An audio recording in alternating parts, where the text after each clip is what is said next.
BCCI announce చేసిన T20 world cup 2026 స్క్వాడ్లో Gill లేడు. నమ్మడానికి చాలా కష్టంగా ఉండొచ్చు, బట్ ఇదే నిజం. ఒకప్పుడు నేను అనుకున్నా T20 వరల్డ్ కప్ స్క్వాడ్లో ఎవరు ఉన్నా లేకపోయినా గిల్ అయితే ఖచ్చితంగా ఉంటాడు. నిజానికి గిల్తోనే ఆ లిస్ట్ స్టార్ట్ అవుతుందని. బట్ వెరీ అన్ఫార్చునేట్, సౌత్ ఆఫ్రికాతో జరిగిన ఫస్ట్ టెస్ట్ మ్యాచ్లో తనకి ఇంజురీ జరగడం, ఆ తర్వాత కంబ్యాక్ ఇవ్వడం ట్రై చేసినా కూడా మళ్ళీ ఇంజురీ వల్ల కుదరలేదు. దాంతో ఇప్పుడు వరల్డ్ కప్ ఆడే ఛాన్స్ లేదు అతనికి. గిల్ 2023 ఓడే వరల్డ్ కప్ ఆడింది కానీ T20 వరల్డ్ కప్ 2024 ఆడలే. దాంతో ఇప్పుడు తాను T20 వరల్డ్ కప్ ఆడాలంటే మరొక 3 years వెయిట్ చేయాల్సిందే. ఒకసారి బీసీసీఐ అనౌన్స్ చేసిన ఈ వరల్డ్ కప్ స్క్వాడ్లో ఎవరెవరు ఉన్నారో చూద్దాం. Obviously Suryakumar Yadav captain, Abhishek Sharma, Sanju Samson, Tilak Varma, Hardik Pandya, Shivam Dube, Axar Patel, Rinku Singh, Jasprit Bumrah, Harshit Rana, Arshdeep Singh, Kuldeep Yadav, Varun Chakravarthy, Washington Sundar and Ishan Kishan. ఈ స్క్వాడ్లో సర్ప్రైజింగ్ ఎలిమెంట్స్ అంటే అఫ్ కోర్స్ గిల్ తర్వాత జైస్వాల్ లేకపోవడం.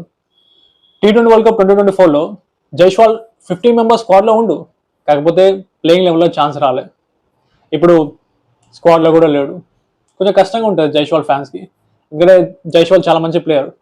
T20లో తనకి 160+ స్ట్రైక్ రేట్ ఉంది, అలాగే 36 యావరేజ్ ఉంది. మంచి ప్లేయరే.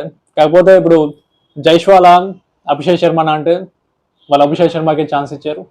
ఎందుకంటే ఈ కాలంలో good is not enough, best ఉండాలి. 2025లో అభిషేక్ శర్మ పీక్ ఫామ్లో ఉండు. T20లో ఓవరాల్గా 1602 రన్స్ వేసాడు. ఆల్మోస్ట్ విరాట్ కోహ్లీ పీక్ 2016 లెవెల్కి రీచ్ అయ్యాడు. ఇంకొంచెం ఉంటే ఇంకో 30 రన్స్ కొడితే 2016లో విరాట్ కోహ్లీ క్రియేట్ చేసిన రికార్డ్ని బ్రేక్ చేసేవాడు. ఆ రేంజ్లో ఉంది కాబట్టి ఖచ్చితంగా అతనికి ఛాన్స్ ఇవ్వాల్సి వచ్చింది. అలా నాకు కొంచెం సర్ప్రైజింగ్ అనిపించింది హార్దిక్ పాండ్యాని వైస్ కెప్టెన్గా చెక్కపోవడం. హార్దిక్ పాండ్యా ముంబై ఇండియన్స్ కెప్టెన్, అలాగే 2022 ఐపీఎల్ కెప్టెన్గా తనకు ట్రోఫీ ఉంది కదా, అందుకే తన కెప్టెన్గా వైస్ కెప్టెన్గా చెక్కపోవడం కొంచెం సర్ప్రైజింగ్ అనిపించింది నాకు. ఎనివే, ఈ స్క్వాడ్ నుంచి 2026 వరల్డ్ కప్లో ఆడబోయే ప్లేయింగ్ లెవెన్ ఎలా ఉందో చూద్దామా. Maximum Abhishek Sharma and Sanju Samson opening చేస్తారు, అందులో డౌటే లేదు. Number 3 Tilak Varma, number 4 Suryakumar Yadav, number 5 Hardik Pandya, number 6 Dube, number 7 Rinku Singh, number 8 Axar Patel, number 9 Bumrah, number 10 Harshdeep Singh and number 11 Varun Chakravarthy. Maximum ఇదే ప్లేయింగ్ లెవెల్ ఉంటుంది. ఇషాన్ కిషన్ బ్యాకప్ వికెట్ కీపర్గా ఉంటాడు సంజు శాంసన్కి.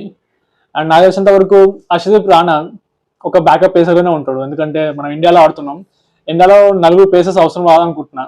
బుమ్రా, అర్షదీప్ సింగ్ అండ్ హార్దిక్ పాండ్యా 3 పేసర్స్ సరిపోతారు. ఒకసారి ఈ ప్లేయింగ్ లెవెల్ని T20 వరల్డ్ కప్ 2024 ప్లేయింగ్ లెవెల్తో కంపేర్ చేసి చూస్తే మొత్తం 4 చేంజెస్ జరిగినాయి. Openers Rohit Sharma, Virat Kohli and number 3 batter Rishabh Pant. ఈ 3 ఇప్పుడు లేరు. వీళ్ళ బదులుగా సంజు శాంసన్, అభిషేక్ శర్మ అండ్ తిలక్ వర్మ ఆడుతున్నారు. 2024లో జడేజా ఆడిండు, ఇప్పుడు జడేజాకి బదులుగా రింకు సింగ్ ఆడుతుండు. 2024లో కుల్దీప్ యాదవ్ ఆడిండు. నాకు తెలిసినంత వరకు మాక్సిమం వరుణ్ చక్రవర్తికి ఎక్కువ ప్రిఫరెన్స్ ఇస్తారనుకుంటున్నా, బట్ సిచ్యువేషన్ బట్టి కుల్దీప్ యాదవ్ కూడా ఆడొచ్చు. ఎనివే, బీసీసీఐ అయితే కొన్ని బోల్డ్ డిసిషన్స్ తీసుకుందాం అనుకుంటున్నా. That's it guys, see you again.